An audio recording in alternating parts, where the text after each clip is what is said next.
Good morning, AP. I am making a screencastify to give you a couple of updates about grades and grading and all of that.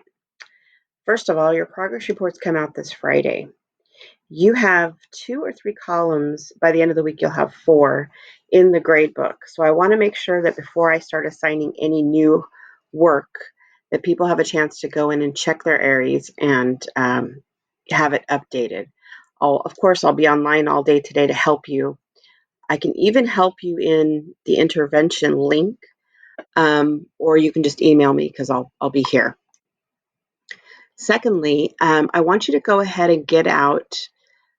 Let me double check this here. Actually, I'm going to wait on that one. I'm going to slight change of plans here. Go ahead and go into Google Classroom. And when you do, these are the items that are in your Google Classroom gradebook. That means that these are the things I've assigned in order so far. I'll be adding a bunch of this into Aries, and so I'll be in touch with you individually about that. But I did finish, and I think I'm in the process of finishing the little document-based question picture analysis that you had. But I'm not going to assign anything new until I have the gradebook updated. The only thing I would like you to do today, and I'll have a link to it in your stream, is go into Quizlet. I think you're the only class that hasn't done that yet. When you open the Quizlet link, it's going to ask you to log in with Google.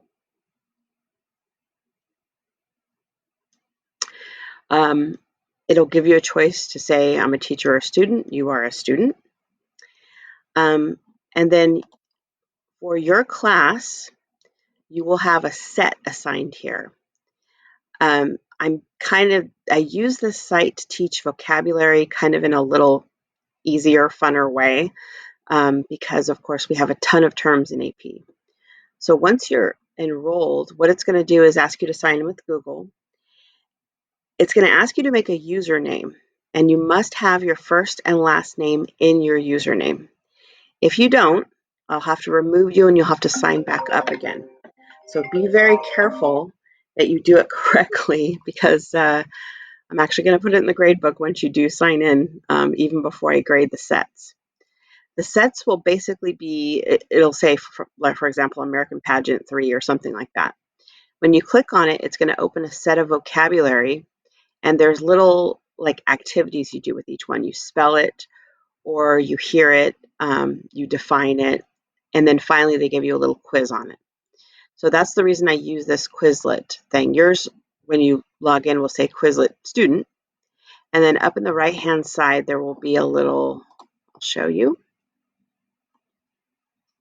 My computer is slow. Up in the right-hand side, there'll be a little sign in, and you can change your settings there. So the one rule, the one thing I'm grading you on first before you even do any of the activities, is if you can sign in and if you have your first and last name in your username. I don't care if there's numbers and underscores and all that. As long as your first name and your last name are in there, then I can use it for grading. So I think that's actually it for you, AP. There's not too much for you to worry about today. When you go into Google Classroom, you might want to check these items. Now, normally, if you submit or just say turned in or finished, it's perfectly fine. Sometimes I require it. So there might be some of you who took that mini practice test, this one here, and did not submit it. So if you're wondering, like, why don't I have a grade on that? Why isn't it showing on Classroom? It's probably because you didn't press the turn in button, and I can't actually grade it and return it to you yet. Okay, that is all you need to worry about doing today. So you will have time to work on your Quizlet. If you have any trouble during that process, make sure you email me because I'm right here, and I will see you guys.